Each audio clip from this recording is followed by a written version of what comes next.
Sekarang ini?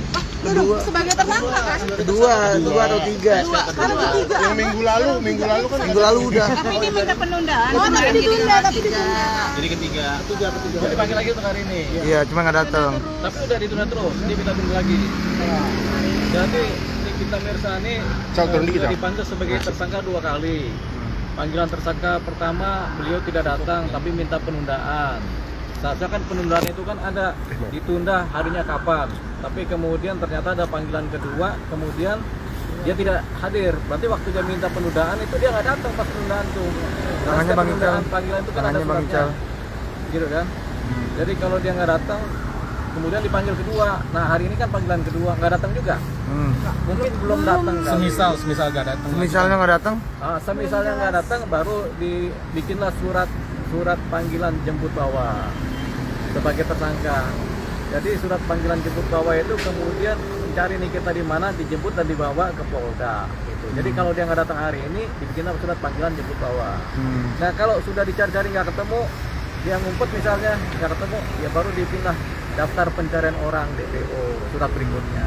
Jadi ada surat jemput bawa dulu, baru kemudian DPO. tapi kalau misalkan seseorang Kalau menurut pasal 21 ayat 1 Ini jago dia.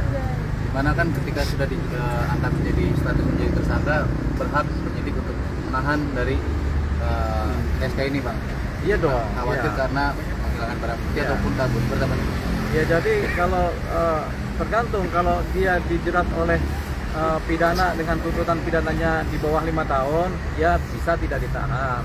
Tapi kalau jeratan pidananya dengan pasal-pasal yang ancaman hukumannya di atas 5 tahun, ya tentunya akan ditahan.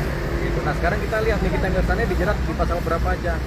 Kan ada pasal pencemaran nama baik dengan Undang-Undang ITE, kemudian ada pasal pemerasan di atas 5 tahun, kemudian ada pasal TPPU di atas 5 tahun juga. Berarti dia berpotensi untuk ditahan. Gitu. Seperti itu. nah untuk misalkan dia kan mau umroh, karena kan sempat bilang mau umroh nih. Nah seseorang misalkan TSK itu boleh keluar negeri nggak sih Bang sebenarnya? Ya enggak lah, dia kan umroh kan persoalan keagamaan, tapi kan umroh itu kan nggak wajib. Yang wajib kan haji, tapi juga ada jadwalnya kan. Jadi kalau alasan umroh itu kan alasan aja. Tapi ya sudahlah, kalau dia mau umroh atau udah berangkat umroh mau gimana lagi kan, tunggu dia pulang kan. Tapi kalau dia belum berangkat umroh, penyidik punya kewenangan untuk melakukan upaya penjemputan paksa terhadap seorang Nikita Mirzani kalau dia sudah dipanggil kedua hari ini tidak datang. Tapi hari ini kan belum selesai, harinya sampai malam jam 12 malam kan. Jadi dianggap belum ada posisi gitu.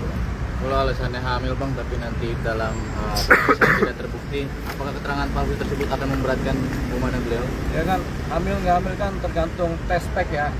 Jadi kalau tes pack bilang hamil ternyata kemudian nggak hamil, ya kita nggak tahu juga ya. Tapi yang jelas kalau dia hamil tentunya ada posisi keadaan hamil ya. Jadi apakah dia tetap ditahan itu kewenangan penyidik. Tapi biasanya kadang-kadang yang hamil pun ditahan begitu. Apalagi kalau masih hamil muda itu ditahan. Jadi ada kewenangan penyidikan, termasuk salah satunya karena sakit, karena hamil atau karena berhalangan tetap itu kemudian, atau ada pembantaran juga, itu kemudian menjadi kewenangan penyidik ya. Nah kalau dia umroh itu persoalan lain lagi. Umroh itu hal yang memang secara agama Islam tentunya ya namanya kunjungan kan, itu boleh iya boleh tidak. Nah, tapi di situ kalau dia belum umroh, masih di wilayah Jakarta, ada jemput bawa dari kepolisian Polda Metro Jaya, ya dijemputlah dia. Kalau sudah umroh tunggu pulang umroh kan begitu. Berarti kan tentunya tergantung dari hari ini ya Bang ya? Ya tergantung jam 12 malam ini. Kalau jam 12 malam itu nggak ada kabar berita, ya sudah, berarti dianggap tidak patuh sama proses hukum atau tidak patuh sama undang-undang.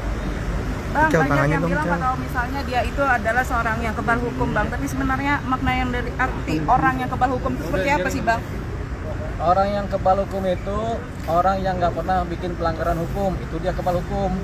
Tapi kalau orang yang melakukan pelanggaran hukum, ya pasti dia tidak kebal hukum, pasti ada proses-proses hukumnya. Jadi yang disebut orang kebal hukum adalah orang yang baik-baik aja, yang hidupnya damai, tidak menipu, tidak berbuat kriminal, tidak mencelakakan orang lain, itu orang yang kebal hukum. Jadi orang yang kemudian tidak melanggar hukum itu disebut orang yang kebal hukum. Tapi kalau orang yang kemudian patut diduga melanggar hukum, ya nggak ada yang kebal hukum. Gitu.